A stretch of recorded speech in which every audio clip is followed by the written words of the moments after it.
하나님의 말씀은 로마서 3장 9절에서 24절의 말씀입니다. 봉독해 드립니다. 그러면 어떠하냐? 우리는 나으뇨? 결코 아니라. 유대인이나 헬라인이나 다 죄 아래 있다고 우리가 이미 선언하였느니라.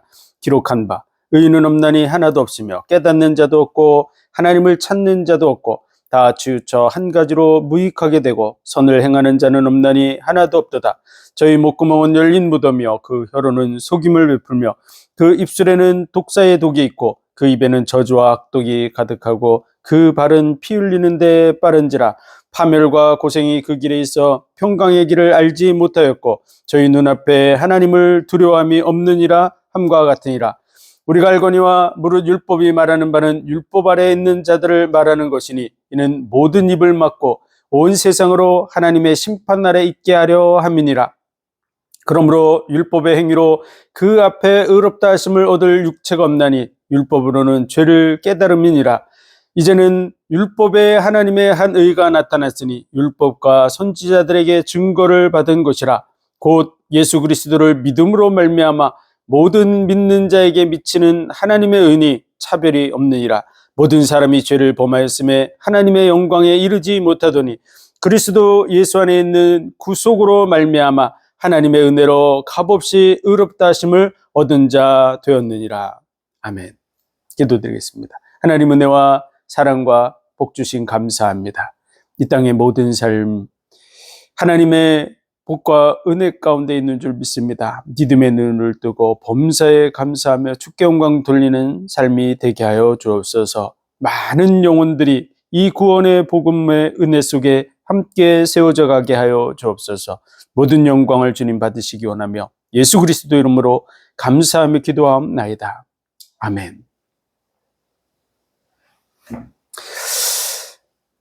사람은 하나님께서 하나님의 형상으로 지으셨습니다. 그래서 모든 만물을 다스리고 정복하도록 복 주셔서 인간만이 하늘에 나는 것, 땅에 기는 것, 물속에 있는 모든 것들을 활용하고 그들을 훈련시키는 그런 삶을 살아가고 있습니다. 하늘도 만들고 땅도 만들되 사람이 거하게 하시려고 만드셨다고 헛되이 창조하신 것이 아니라 사람을 위해서 이 모든 만물을 창조하셨습니다. 만물보다 귀한 존재로 구별하셨고 천사들보다 더 나은 존재의 복과 은혜를 누리도록 되어져 있는 존재, 그것이 바로 사람입니다. 하나님은 우리 만물의 근원이십니다. 우리가 믿는 하나님은 창조주시고 또한 전능자시며 의로우신 분이실 뿐만 아니라 우리를 아가페 사랑으로 사랑하시는 분입니다. 그래서 그 사랑을 나타내 보여주시려고 이 땅에 오셨는데 그분이 바로 예수 그리스도였습니다. 하나님의 사랑이 예수 그리스도로 말미암아 우리에게 나타나서 그 은혜 속에 우리를 부르고 있는 줄 믿습니다. 우리가 그 하나님을 어떻게 정확하게 알아갈 수 있을까요? 하나님은 자기 자신을 나타내 보여주시는 일들을 이루셨습니다. 첫 번째로는 만물을 통해서 하나님을 알게 하셨습니다. 그래서 만물에는 하나님의 능력과 신성이 분명히 보여 알게 되나니 그러므로 저희가 핑계치 못할지니라. 만물을 보면서 만물을 창조하신 분이 계시다는 사실을 누구나 다 100% 알 수 있게 하신 것이죠. 그러므로 분명히 보여 알게 하셨다고. 그래서 핑계치 못할 것이라고 분명하게 말씀하고 계십니다. 우리가 쉽게 이해하면 자신이 존재하는 것을 부모님이 있구나라고 생각하는 것이 정상입니다. 나는 부모 없이 하늘에서 떨어졌어 이렇게 생각하는 것은 비정상이죠. 그렇게 존재할 수 있는 존재가 이 세상에 아무도 없기 때문입니다. 그래서 부모님이 계실 거다라고 아무리 고아로 태어났고 돌보는 사람이 없었었고 그래도 자신의 부모가 계셨을 것이라고 생각하는 건 당연한 것입니다. 모든 만물이 정확한 질서와 규칙을 이루고 있습니다. 큰 우주가 정확한 질서 속에서 돌아가고 있고 태양계도 그 질서 속에 있고 우리 인생도 그 질서 속에 있고 또 아주 지극히 작은 세계, 원자와 전자의 세계조차도 질서 속에 있습니다. 100% 질서 속에 있는데 때 그 질서를 부여하신 분이 없다고 생각하는 것 자체가 불가능한 것입니다. 그리고 온 우주가 굉장히 크고 정말 질서에 따라서 움직여가고 있지만 온 우주는 디지털 시계와 아날로그 시계 수준에 불과합니다.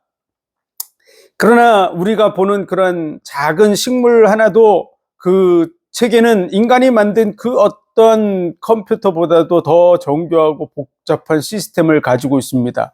그래서 봄이면 싹을 틔우고 그리고 그 잎사귀들을 하나하나 복제하고 재생해서 만들어내고 꽃을 피우고 향기를 발해서 벌나비들을 불러들여서 또 다른 그런 종자를 만들어서 퍼뜨리는 이러한 정말 인간이 만든 그 어떤 로봇도 그렇게 할 수 있는 로봇이 없죠.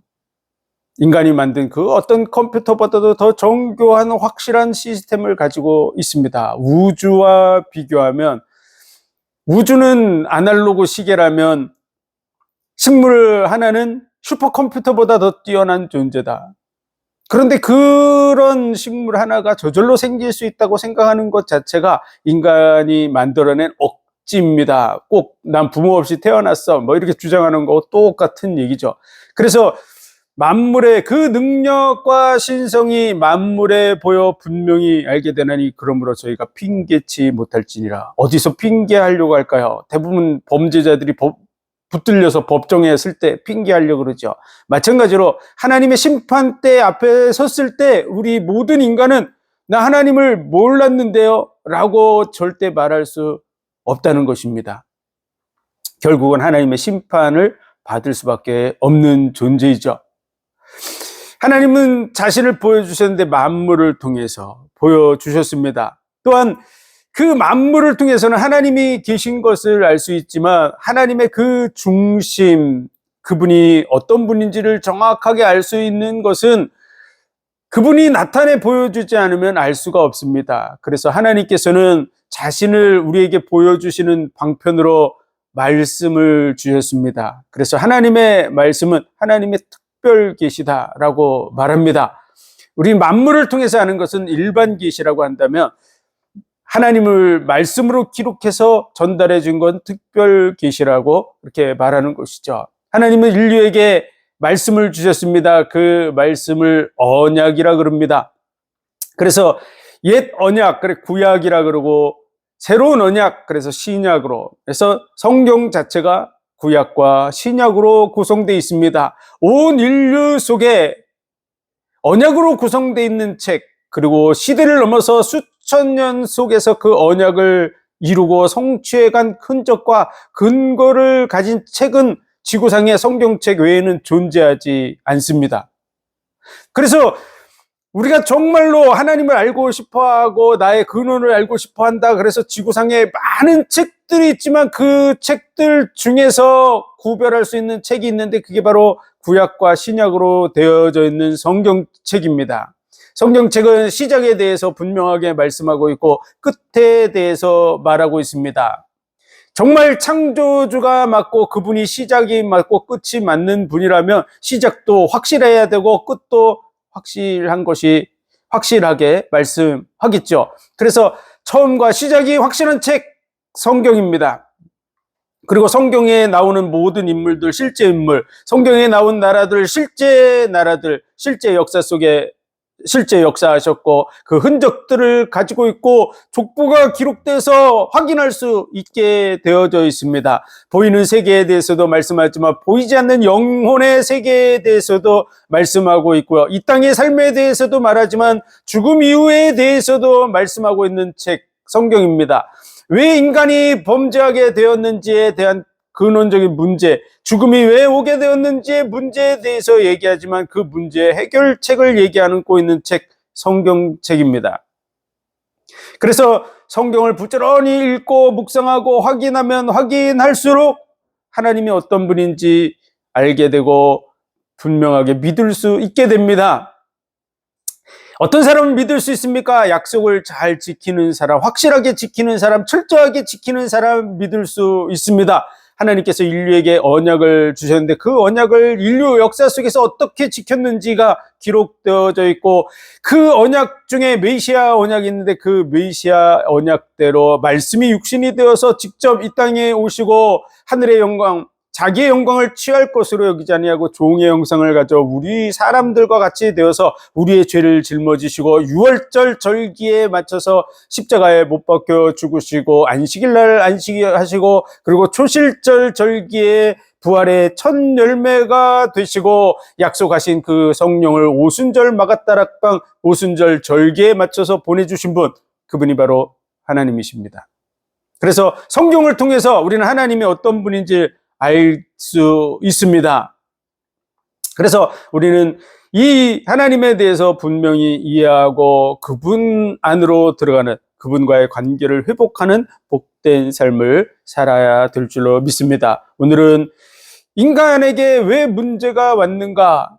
하나님의 복을 받은 존재, 당연히 그 복과 은혜를 누려야 될 존재인 인간에게 왜 문제가 왔는가 하는 사실을 우리는 이해해야 됩니다. 첫 번째로 하나님은 모든 만물보다 귀하게 지으셔서 에덴이라고 하는 동산에 사람을 거하게 하셨습니다. 그래서 아담이 그곳에 거하고 그가 혼자 독처하는 것이 좋지 못해 보였기 때문에 하나님께서는 그를 돕는 배필로 하와를 지어서 그와 함께 살게 하셨습니다. 그런데 어느 날 뱀이 찾아온 것이죠. 그 뱀은 요한계시록 12장 9절에 보면 옛뱀 마귀라고도 하고 사단이라고도 하며 온 천하를 꿰는 자라. 온 천하, 지구상의 모든 민족들 속에 역사하고 있는 악한 영, 그 악한 영이 바로 마귀 사단입니다.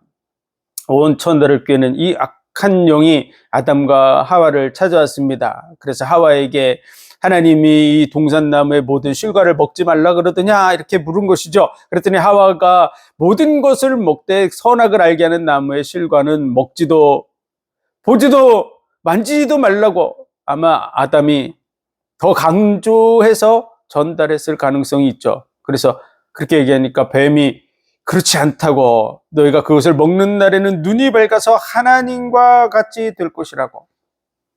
그 말에 하와가 그 열매를 본즉 보암직도 하고 먹음직도 해 보였다는 것이죠. 욕심이 결국은 발동을 해서 그 열매를 자기가 따먹고 그 열매를 자기와 함께 있는 아담에게도 줌으로 인해서 결국은 하나님의 언약을 범하게 되는 그런 결과를 가져왔습니다. 그러므로 말미암아 선악을 알게 하는 나무의 실과를 먹지 말라, 먹으면 정령 죽으리라고 한 그 말씀이 적용돼서 결국은 모든 인생은 아담 이후로 다 죽게 된 것입니다. 아담은 오실자의 표상이고 인류의 대표자의 자리에 있는 것이죠. 꼭 그 근원에서 단절된 상태, 나무가 그 뿌리에서 잘리면 그 붙어있는 가지들도 다 단절된 것 같이 온 인류가 하나님으로부터 단절되는 그러한 상태가 되고 마른 것입니다. 그래서 죽음이 온 인류에게 미치게 된 것이죠. 그래서 그 아담의 범죄로 말미암아 온 인류가 다 죽게 되었습니다. 그 범죄, 그것을 바로 죄라고 말합니다. 그래서 성경이 말하는 죄란 무엇인가? 그러면 첫 번째로는요, 하나님의 그 의에 미치지 못하는 그 상태를 다 죄라고 말합니다. 다시 말해서 하나님은 죄가 없으시죠. 하나님의 의의 기준에서 벗어난 모든 것은 다 죄가 됩니다. 첫 번째, 아담과 하와에게 주셨던 그 언약을 범한 것, 그것 자체가 죄가 됩니다. 두 번째, 모세를 통해서 주신 율법의 말씀들이 있습니다. 많은 죄, 이것이 죄라고 하는 사실을 알려주고 있는 그런 내용들을 적어주셨죠. 거기서 벗어난 것이 다 죄가 됩니다. 또 세 번째로는 사람의 양심 속에도 하나님은 그 법을 새겨놨습니다. 그래서 이스라엘 백성과 같이 모세의 율법책이 없어도 사람의 양심 속에 법이 있습니다. 그래서 스스로 판단하고 스스로 옳다고 그르다고 하는 그 기준이 세워져 있습니다. 즉 하나님께서 그 양심에 세워놓으신 그러한 율법이 바로 율법을 범하는 것이 죄가 됩니다. 그래서 사람이 하나님 앞에 짓는 죄도 죄가 되지만 사람들에게 짓는 죄도 죄가 되고요. 자기 자신에게 행하는 것도 죄가 됩니다. 더더구나 선을 알고도 행하지 않는 것이 죄가 되고요. 마음으로 짓는 것까지도 죄가 된다고 예수님께서는 말씀하셨습니다. 여자와 간음을 해야 죄인이라고 말하지만 음욕을 품는 것 자체도 죄가 된다고 말하고 있는 것이죠. 오늘 본문의 말씀을 기준으로 보면 의인은 없나니 하나도 없어 다 치우쳐 죄인이라고 말하고 있는 것이죠. 그래서 깨닫는 자도 없고 하나님을 찾는 자도 없고 다 치우쳐 한 가지로 무익하게 되고 선을 행하는 자는 없나니 하나도 없도다. 저희 목구멍은 열린 무덤이요 라고 말한 것은 속에는 썩어 있는 것이 가득한 것이죠. 그래서 입을 열면 그것이 그 썩은 냄새가 나오는 열린 무덤 같고 그 혀로는 속임을 베풀고 입술에는 독사의 독이 있고 그 입에는 저주와 악독이 가득하고 그 발은 피 흘리는 데 빠른지라. 이런 말씀들을 그대로 자기 자신에게 적용해 보면 어떤 때는 안 그럴 때도 있지만 또한 어떤 때는 심각한 자기의 그런 부패된 모습을 보게 됩니다. 그래서 이 말씀이 그대로 자신에게 있다는 걸 아는 거죠. 포장하고 감출 수는 있어도 그 속에 썩어져 가는 부분이 있는 것을 스스로는 알 수 있는 것이죠. 아무도 하나님 앞에 나는 죄인이 아니라고 말할 수 없는 것입니다. 파멸과 고생이 그 길에서 평강의 길을 알지 못하였고 저희 눈앞에 하나님을 두려워함이 없느니라 함과 같으니라. 겉으로는 의로 보일지 모르지만 하나님 앞에서 그 속사람은 부패하고 썩어져 있고 냄새가 나는 그런 상태를 가지고 있는 것이죠. 그래서 19절에 보면 우리가 알거니와 우리가 다 알고 있습니다. 내가 무슨 죄를 졌다 그래 이렇게 얘기하지만 우리 양심이 스스로를 알고 있는 것이죠. 우리 속에 악독한 것이 얼마나 가득한지 누구도 다 알고 있습니다. 무릇 율법이 말하는 바는 율법 아래 있는 자들에게 말하는 것이니 그 율법은 문서로 기록해 준 모세의 율법도 있지만 우리의 양심에 기록해 준 율법도 있는 것이죠. 그래서 하나님께서 우리의 양심에 그 법을 기록해 놓았다고 로마서 2장에 그렇게 말씀해 주고 있습니다. 그래서 로마서 2장 14절 15절에 보면 율법 없는 이방인의 본성으로 율법의 일을 행할 때에는 이 사람은 율법이 없어도 자기가 자기에게 율법이 되나니 이런 이들은 그 양심이 증거가 되어 그 생각들이 서로 혹은 고발하며 혹은 변명하여 그 마음에 새긴 율법의 행위를 나타내느니라. 양심에 새겨져 있는 하나님의 율법이 있는 것이죠. 스스로 새긴 게 아닙니다. 하나님께서 선과 악을 알 수 있도록 이미 우리 속에 주신 것이죠. 그래서 그 선과 악을 알게 하는 것을 우리 속에 주셨는데 그것을 드러내서 기록해 놓은 문서, 그것이 율법서인 거죠.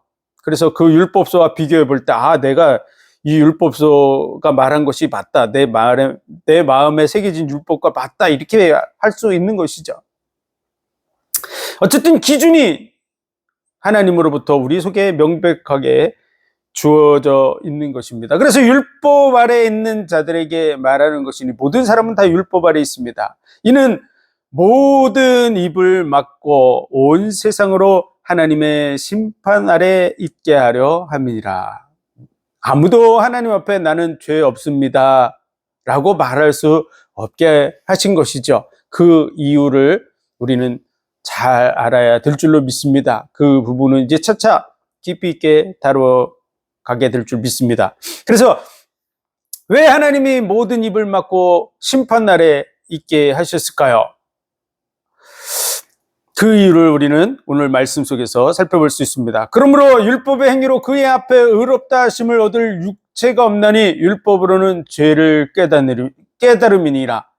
율법 조문의 말씀으로도 내가 죄를 깨닫지만 내 양심에 비춰봐도 내가 죄인이라는 것을 깨닫게 됩니다. 언제서부터 죄인이었을까요? 우리는 어려서부터 죄인이었다고 성경은 분명하게 말씀하고 있습니다. 창세기 8장 21절에 보면 여호와께서 그 향기를 받으시고 그 중심에 이르시되 내가 다시는 사람으로 말미암아 땅을 저주하지 아니하리니 이는 사람의 마음이 계획하는 바가 어려서부터 악함이라. 내가 전에 행한 것 같이 모든 생물을 다시 멸하지 아니하리라. 물 심판으로 말미암아 모든 생명체들을 싹 쓸어버렸는데 그들의 행위가 어려서부터 악한 줄을 하나님께서 아시고 이제는 다시는 물로 심판하지 않겠다라고 말씀하시고 무지개를 세워주신 것이죠.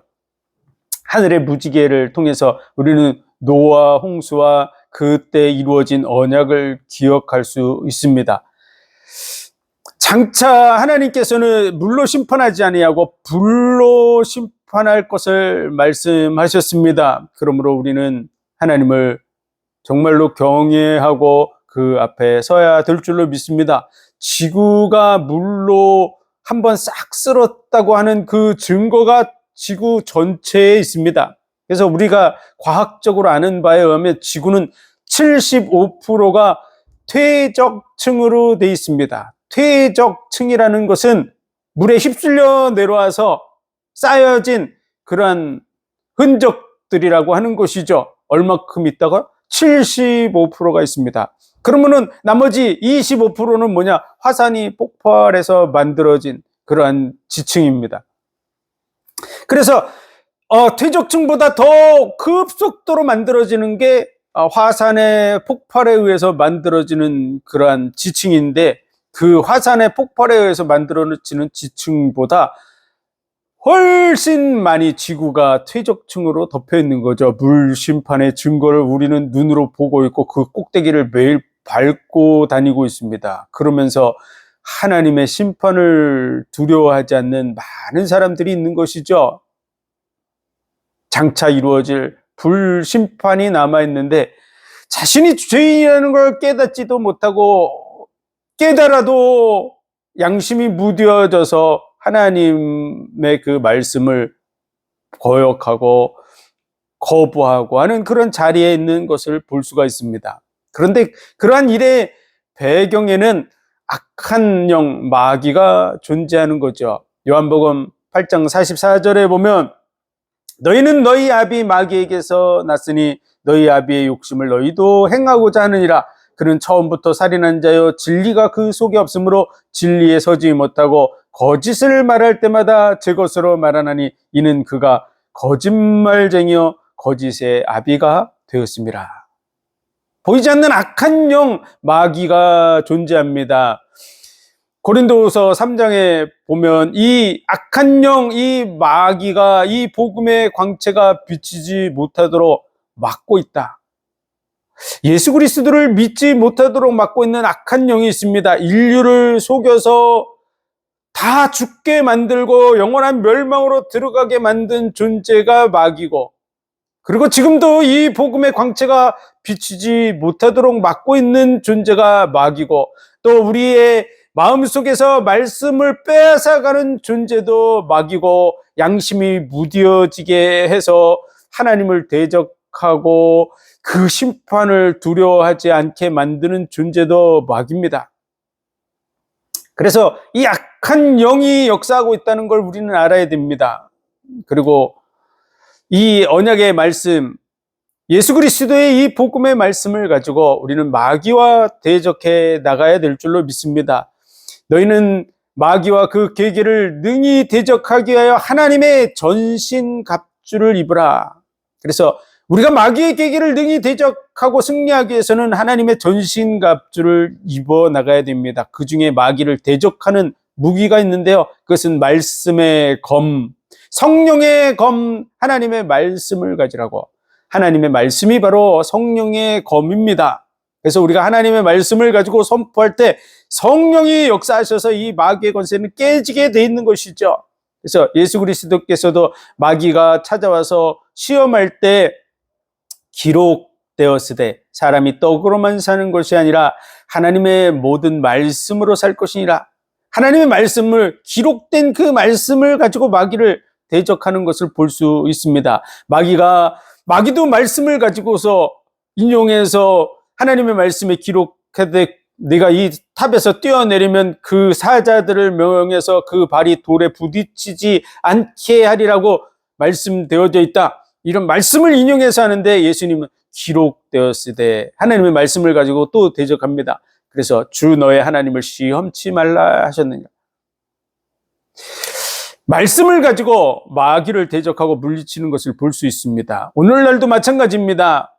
사람이 망하는 이유는 바로 영적 배경인 마귀 때문이라고 분명하게 말해주고 있는데 내가 그 마귀의 권세에서 어떻게 빠져나오냐? 그러면 하나님의 말씀을 가지고 마귀를 대적할 때 마귀는 떠나가게 되어져 있는 것이죠. 마귀가 내게 절하라, 이 모든 것을 다 주겠다. 그랬더니 기록되었으되 다만 하나님을 경배하고 그를 섬길지니라. 하나님의 말씀으로 마귀를 대적할 때 마귀가 떠나갔던 것과 마찬가지로 하나님의 말씀을 가지고 마귀를 대적하시기 바랍니다. 하나님의 말씀으로 무장하시기를 바랍니다. 그러면 그 어떤 사람도 빠져나오게 됩니다. 평생을 귀신에게 사로잡혀서 귀신에게 의해서 지시받고 귀신에 의해서 고통받고 그 굴레에서 벗어나지 못하던 그러한 무속인들도 이 말씀을 붙들고 말씀의 검으로 마귀를 대적할 때 마귀가 떠나가는 것을 실제로 확인하고 빠져나오게 돼 있습니다. 왜냐하면 이미 하나님의 말씀에서 승리하셨기 때문입니다. 심판이라 하면 세상 임금이 벌써 심판을 받은 것이니라. 이 세상 임금 역할을 하는 이 마귀의 권세를 예수님께서 다 깨뜨리시고 승리하신 줄 믿습니다. 그래서 말씀의 검을 가지고 마귀를 대적하시기 바랍니다.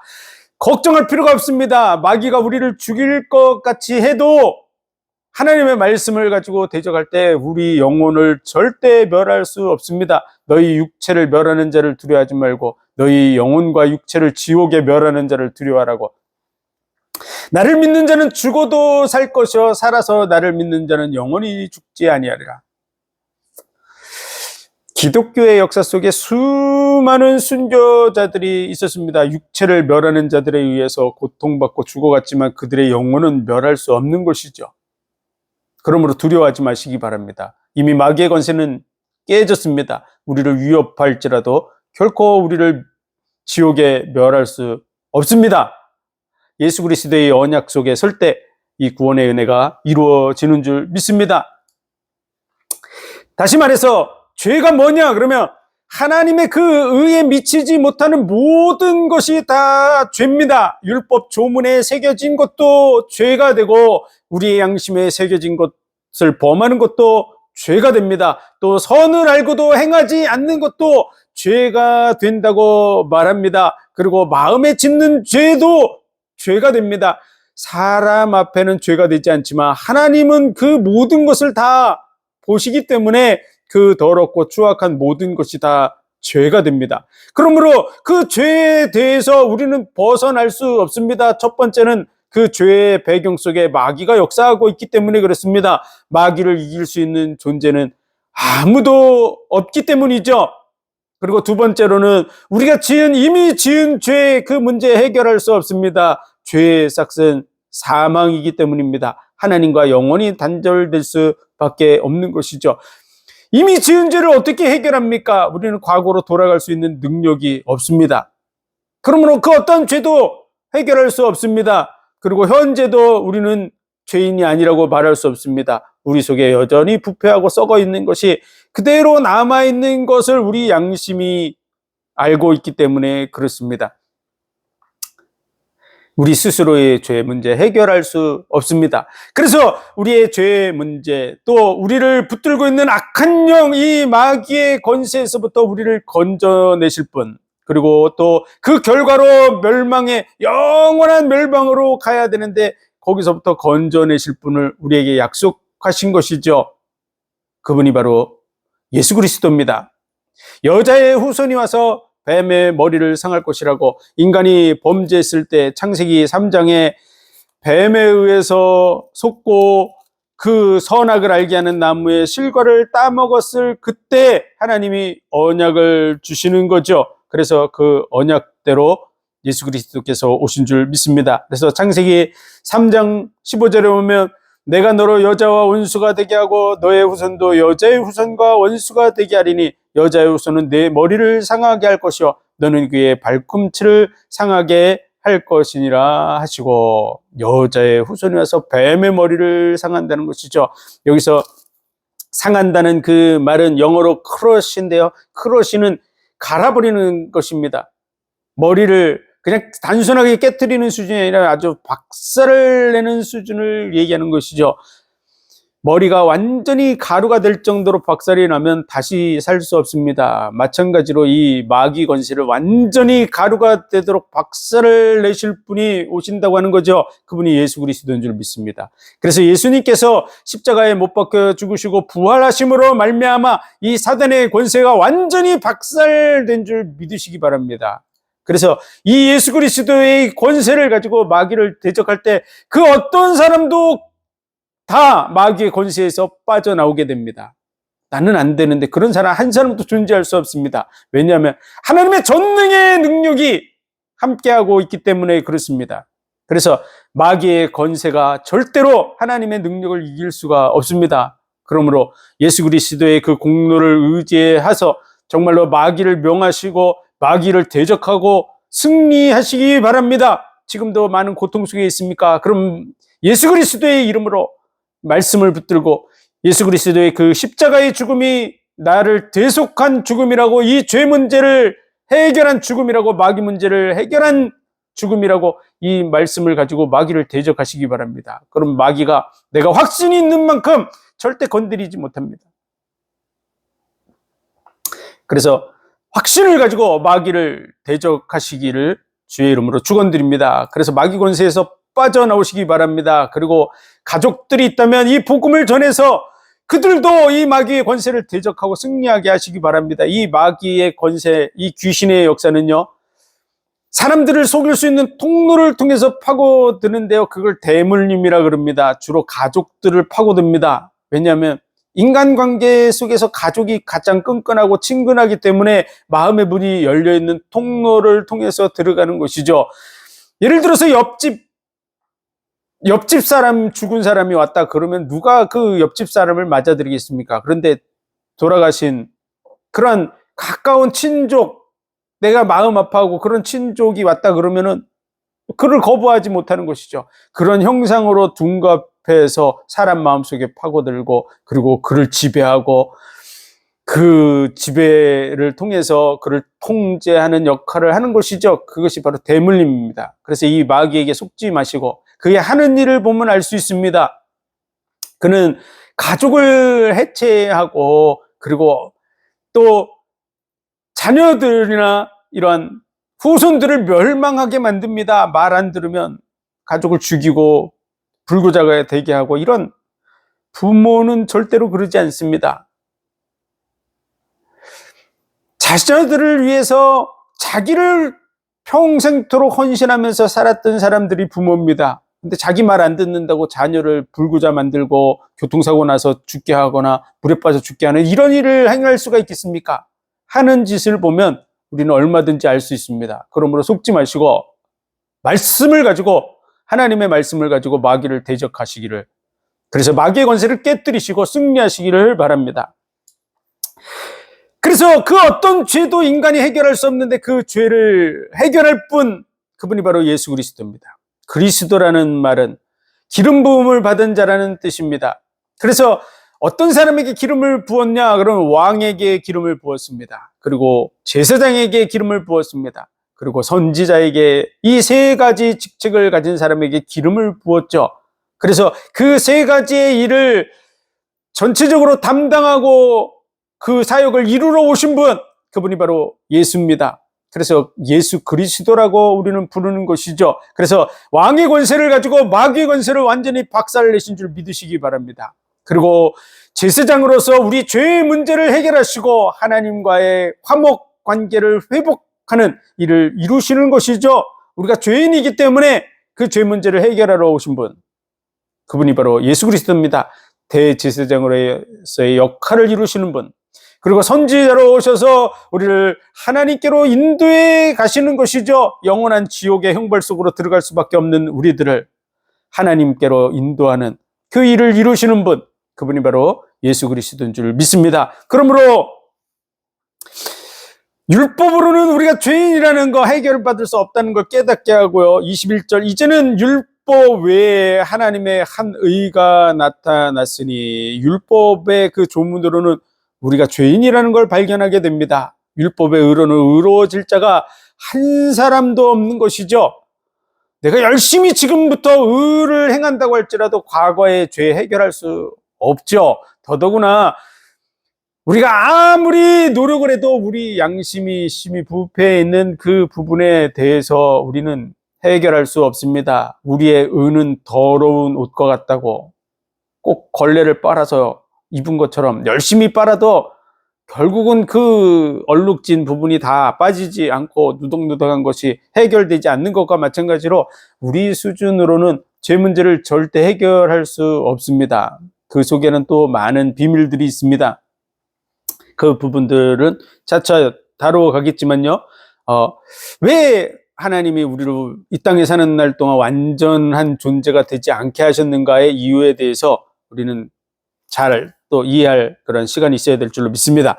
그래서 이제는 율법 외에 한 의가 나타났습니다. 율법 밖에라는 것이죠. 율법을 포함한 것이 아닙니다. 율법 속에 들어있는 것이 아닙니다. 율법에 하나님의 한 의가 나타났으니 율법과 선지자들에게 증거를 받은 것이니라. 그것이 무엇일까요? 그것이 바로 제사제도 대속 제물입니다.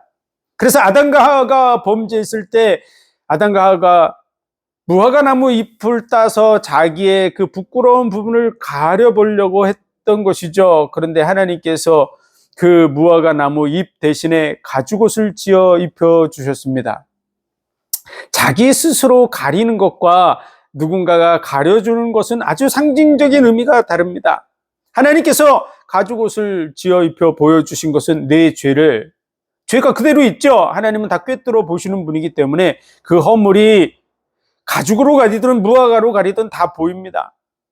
그러나 가려주신 이유는요, 보지 않겠다고 하는 그런 상징적인 의미가 있는 것입니다. 내 허물을 다 알지만 보지 않겠다고, 용서해 주겠다고. 용서해 준다는 말이 뭡니까? 죄가 있다는 걸 알지만 그를 너그럽게 봐주는 것이죠. 그래서 성경의 말씀 속에 보면 간과하사 이렇게 하는데 볼간자입니다. 지나갈 과자. 보지만 지나간다고 하는 것이죠. 우리를 뻔히 다 알고 계십니다. 그래서 하나님을 속이려고 하는 것 자체가 그 자체가 죄입니다. 하나님은 우리의 그런 죄를 다 알고 계십니다. 우리의 양심의 죄도 다 알고 계십니다. 그런 부분에 대해서 우리 죄를 도말하사라는 표현이 있는데, 도말한다는 것은 우리가 페인트를 칠할 때 도장한다 이렇게 얘기하듯이 이렇게 덧입히는 걸 얘기하는 것입니다. 그래서 우리의 의로는 하나님 앞에 설 수 없는데 예수 그리스도의 의를 덧입혀 주시는 것이죠. 그래서 우리의 허물을 가려주는 것입니다. 덧입혀 주시는, 덮어 씌우는 것이죠. 그렇다면 그 속에 있는 낙서가 그대로 없어집니까? 페인트 칠하면 낙서가 없어집니까? 안 보일 뿐이죠. 그 속에 낙서는 그대로 있죠. 그러나 그게 보이지 않는 그런 상태인 것처럼 도말하신다는 말은 그런 말입니다. 페인트를 칠하듯이 깨끗하게 싹 칠해서 깨끗한 존재로 보여지도록 만드는. 그래서 오늘 말씀에 보면 하나님의 한 의가 나타났으니 율법과 선지자들의 증거를 받은 것이라. 그것이 바로 가죽옷을 지어 입힌 것처럼 희생 제물을 통해서 누군가가 대신 죽음으로 말미암아 내 죄를 사해 주는, 그것을 약속해 주신 것입니다. 그 약속을 하나님이 내 죄를 다른 사람에게 덮어 씌워서 그 사람을 죽였다 그러면은 그게 심각한 문제가 되죠. 왜냐하면요, 내가 범죄했는데 왜 저 사람을 죽입니까? 반대로 저 사람이 범죄했는데 내가 형벌을 받아야 된다. 그러면 얼마나 억울합니까? 말도 안 되는 일을 당하는 것이죠. 아니, 옆집 사람이 범죄했는데 내가 벌금을 내야 된다. 그럼 누가 그거에 항복하겠습니까? 말도 안 되는 얘기죠. 그런데 옆집 사람이 범죄했는데 내가 대신 갚아주겠다 해가지고 자원해서 갚아줬어요. 그럼 누가 뭐라 그러겠습니까? 하나님이 법을 정하시고 그 법을 다른 사람에게 뒤집어 씌운 것이 아니라 자신이 직접 짊어지러 오셨습니다. 그분이 바로 예수 그리스도입니다. 태초에 말씀이 계시니라. 이 말씀이 하나님과 함께 계셨으니 이 말씀은 곧 하나님이시니라. 말씀이 육신이 되어 우리 가운데 오매 그 영광을 보니 독생자의 영광이요 그 은혜와 진리가 충만하더라. 그래서 보이지 않는 그 하나님을 나타내셨다고. 그는 근본 하나님의 본체시나 자기의 영광을 취할 것으로 여기지 아니하시고 자기의 형상을, 종의 형상을 입어 죽기까지 복종하셨다고. 하나님이 자기 피로 사신 교회를 치게 하셨느니라.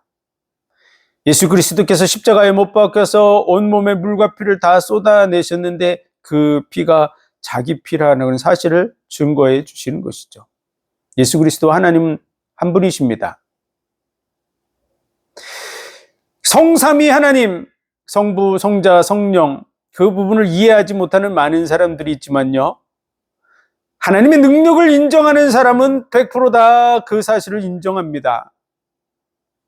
그러나 하나님의 능력을 인정하지 않는 사람들은 자기 수준에서밖에 생각을 못하는 것이죠.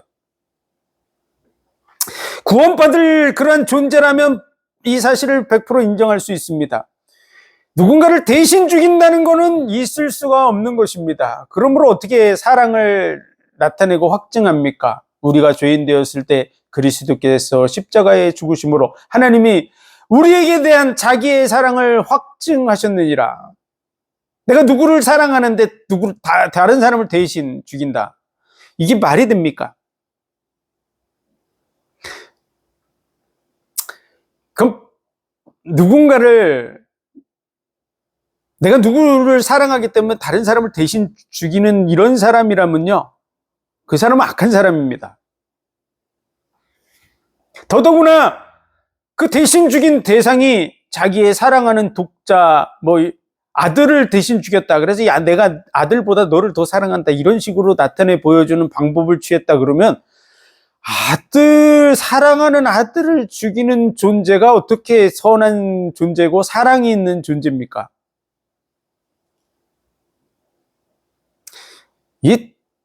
뭔가 지각이 요만큼이라도 있는 사람이면 말도 안 되는 소리죠. 진짜로 자기의 사랑하는 아들을 죽이면서 우리를 사랑한다고 말하면 그 사실은요, 우리가 마음에 안 들면 우리를 10,000번도 죽일 수 있는 분이라는 얘기밖에 안 됩니다. 그 자체가 악한 존재죠. 그런데 말씀이 육신이 되어서 이 땅에 오셔서 자기의 영광을 취할 것으로 여기지 않고 우리와 함께하기 위해서 종의 형상을 입으신 하나님 본인이라는 사실이 믿어지고 확인되는 순간, 자신의 사랑을 보여주시기 위해서 직접 오셨구나. 그럴 때 그 사랑을 받아들일 수 있습니다. 생명을 내어주기까지, 자기 생명을 내어주기까지 사랑한 그런 증거는 진정한 사랑의 증거가 됩니다. 진정한 사랑은 죽음과도 같이 강하다고.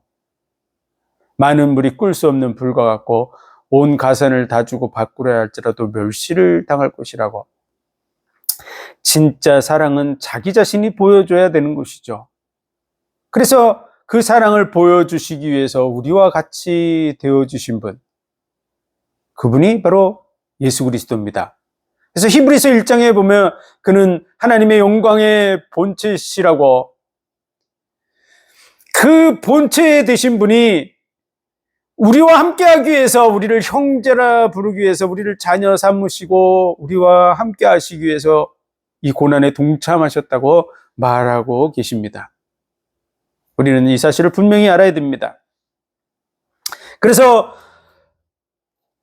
율법 외에 한 의가 나타났는데 그게 하나님이 이루시는 의입니다. 대속의 의. 그 의, 그것이 바로 22장의 22절에 되어 있습니다. 곧 예수 그리스도로 말미암아 믿음으로 말미암아 모든 믿는 자에게 미치는 하나님의 은이 차별이 없느니라. 하나님이 우리를 사랑하시고 우리를 구원하시기 위해서 말씀이 육신이 되어서 사람의 몸을 입고 이 땅에 오셔서 십자가에 죽으셨다는 정말 인간으로는 이해할 수 없는, 하나님이면 능히 가능한 그 사실을 믿는 것. 그 믿어야 받아들이죠. 그 믿는 자들에게 미치는 하나님의 의인 줄 믿으시기 바랍니다. 내가 범죄했는데 양을 대신 죽이면 죄사함을 받는다. 아니 무슨 그런 말이 있습니까? 말도 안 되는. 아니 내가 범죄했으면 나한테 채찍질을 가든지 뭐 나한테 뭔가 형벌을 가야지 왜 양을 죽입니까? 그 자체가 말이 안 되죠. 그것은 장차 오실 자신이 오셔서 그 죄를 대신 짊어질 것에 대한 약속이기 때문에 그렇습니다. 그것을 받아들이고 예수 그리스도의 죽음을 나의 죽음, 하나님이 자기의 사랑을 나에게 확증해 보여주시고 자기의 의를 이루어 가시는 그 일이라는 사실을 받아들이는 것, 그것이 바로 믿음입니다. 그래서 믿는 자에게 미치는 하나님의 의인 줄 믿습니다. 모든 사람이 죄를 범하였음에, 여기서 한 사람도 빠진 사람이 없습니다. 모든 사람 다 100% 죄인입니다. 자기 자신 스스로 죄 해결할 수 없습니다. 더더구나 마귀에게 끌려서 지옥에 가는 것 막을 수 없습니다. 사람들이 마귀가 어디 있어? 귀신이 어디 있어? 하나님이 어디 있어? 지옥이 어디 있어? 봤어? 이렇게 따지는 사람들이 있는데요. 예. 그렇게 따지고 말로 승리하고 할지라도 아무 소용이 없습니다. 인간은 때가 되면 반드시 영혼이 몸을 떠나는 때가 오는데 그때를 죽음, 임종의 때입니다. 죽음이 오게 되면 몸에서 영혼이 떠나게 됩니다. 그래서 영혼이 떠나서 어디로 가게 될까요? 영혼의 세계로 들어가게 됩니다. 영혼의 세계로 들어가기 때문에 영혼의 세계가 열리게 되죠. 지금도 살아서 영혼의 세계를 보는 사람들이 있습니다. 주로 무속인들이 보고요. 그리고 우리가 말하는 그런 정신병자라고 표현하는 그러한 사람들이 그들을 보죠. 그들의 소리를 듣고. 꼭 어떤 사람이 핸드폰을 요즘에는 이제 이어폰과 연결시켜서 이어폰을 귀에 꽂고서 누구와 얘기합니다. 그러면 옛날 같으면 말도 안 되는 저 귀신 들인 사람이다 이렇게 생각하죠.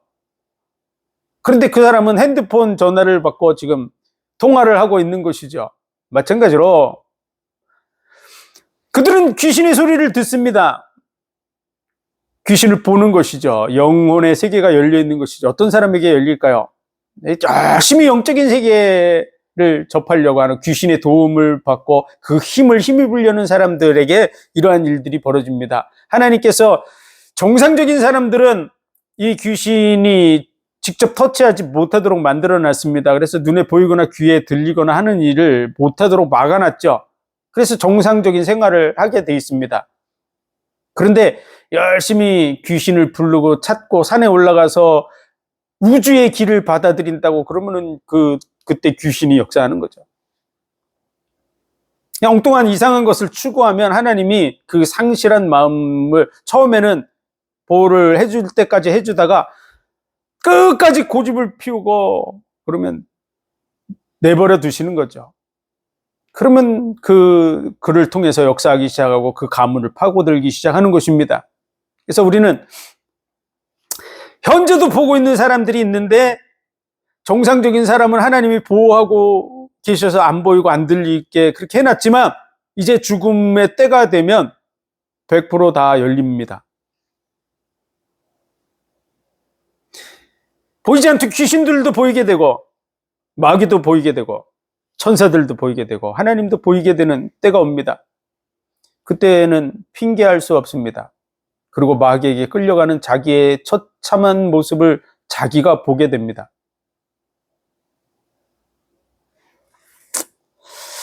모든 사람이 죄를 범하였음에 하나님의 영광에 이르지 못하더니 그리스도 예수 안에 있는 구속으로 말미암아, 구속이라는 이 말은 해방시킨다고 하는 그 말과 그리고 값을 지불한다고 하는 그런 말이 있는 것이죠. 그래서 값을 지불해서 우리를 해방시키는, 뭔 값을 지불했을까요? 우리의 생명값을 예수 그리스도로 말미암아 지불한 줄 믿습니다. 죄값입니다. 죄값은 사망, 죽어야 되는 것이죠. 영원한 지옥의 형벌 속으로 들어가는데 그 값을 지불했습니다. 그래서 우리를 속량하신 줄 믿습니다. 그래서 구속으로 말미암아 하나님의 은혜로 값없이 의롭다 하심을 얻은 자 되었느니라. 이 값없이라는 말은 무료로라고 하는 말로도 해석이 됩니다. 무료, 공짜입니다. 값없이라는 것은 뭐 10만 원짜리를 5천 원에 파는 이런 얘기하는 거 아닙니다. 무료, 공짜입니다. 예수 그리스도를 믿을 때 하나님의 은혜를 받아서 공짜로 들어가는, 천국에 공짜로 들어갑니다. 왜 그렇게 하셨을까요? 우리를 사랑하시기 때문에, 우리를 구원하시려고 자기의 생명을 내어주신 것입니다. 그 증거가 확실하고 그 증인들 12제자가 다 순교했고 그 12제자를 통해서 복음을 받은 사람도 순교했을 뿐만 아니라 정말 예수 그리스도를 제대로 만났던 수많은 그리스도인들은 그 시대에도 순교했습니다. 12제자만 순교한 게 아닙니다. 왜 그랬을까요? 그 증거가 확실한 걸 눈으로 봤기 때문입니다. 거짓말이라면 어떻게 일제히 다 죽습니까? 누가 강제로 죽이면 모를까? 스스로 죽음의 길을 그대로 선택하는 것이죠. 안 죽을 수 있는 길을 열어놔도 그들은 믿음을 저버리는 일을 선택하지 않았습니다. 왜? 예수 그리스도의 부활의 증인이었기 때문이죠. 예수 그리스도를 핍박했던 사도 바울도 예수 그리스도를 만나고 나서 그 핍박의 자리에서 돌이켜서 로마에서 목이 베어서 순교하는 것을 선택했습니다. 부활의 증인들인 것이죠. 예수 그리스도를 믿느냐 안 믿느냐의 그 선택의 갈림길에서 예수 그리스도를 믿는 길을 선택해서 순교한 순교자의 수가 기독교 2000년 역사 속에 5천만 명이나 됩니다. 5천 명이 아니고 5천만 명이나 됩니다.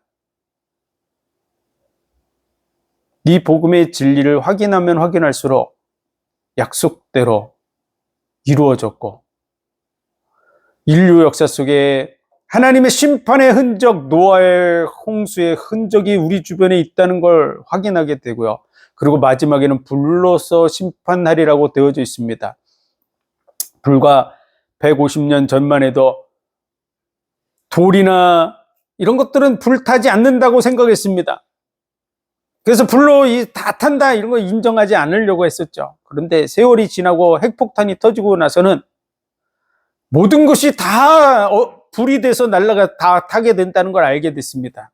돌멩이도 타게 되고요. 금덩이도 타게 되고 다 타게 됩니다. 핵과 전자로 다 이루어져 있는데 잘 분해되는 것이 우라늄이고 플루토늄일 뿐이죠. 우라늄보다도 더 잘 안 분해되고 잘 안 분해되는 것일수록 터지면 더 큰 에너지를 냅니다. 결합력이 더 강하기 때문에 그렇죠. 얼마든지 핵과 전자로 분해될 수 있다는 것을 인류는 다 알고 있습니다. 마지막은 불로서 심판받아서 처음 하늘과 처음 땅이 없어진다고 온 우주가 다 불타서 없어지는 그런 언약이 주어져 있습니다. 지금 과학적으로 얼마든지 믿을 수 있습니다. 영원히 불타는 지옥의 형벌 속에서 우리를 건져내시기 위해서 하나님이 말씀이 육신이 되어서 이 땅에 오셔서 십자가에 못 박혀 죽으심으로 이 구원을 이루신 줄 믿습니다. 죄라고 하는 것은 우리 속에 있는 모든 하나님의 의에 미치지 못하는 모든 것이 다 죄입니다. 그 죄가 그대로 남아있으면 어떻게 되냐? 그러면 영원한 멸망, 지옥의 형벌 속으로 들어가게 됩니다. 그리고 죽을 때 자신이 그곳에 가게 되는 걸 다 알게 됩니다. 죄의 결과는 어마어마한 형벌로 남아있는 것이죠.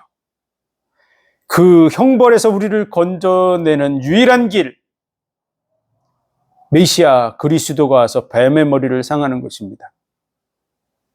하나님만이 이 문제를 해결할 수 있다고 하는 그 말씀이 오늘 본문의 말씀입니다.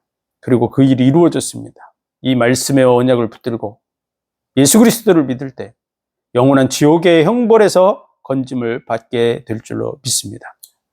이 은혜와 복을 누리기를 주의 이름으로 축원드립니다. 기도드리겠습니다. 하나님 은혜와 사랑과 복 주신 감사합니다. 예수 그리스도를 통해서 우리의 모든 죄와 허물을 담당해 주시고 우리를 속이고 멸망시키는 마귀의 권세에서 건져내시고 지옥의 형벌에서 건져주신 감사합니다. 이 언약의 말씀이 온 세상에 전파되고 이 구원의 은혜가 모든 영혼들에게 미치게 하옵소서. 예수 그리스도 이름으로 감사하며 기도하옵나이다. 아멘.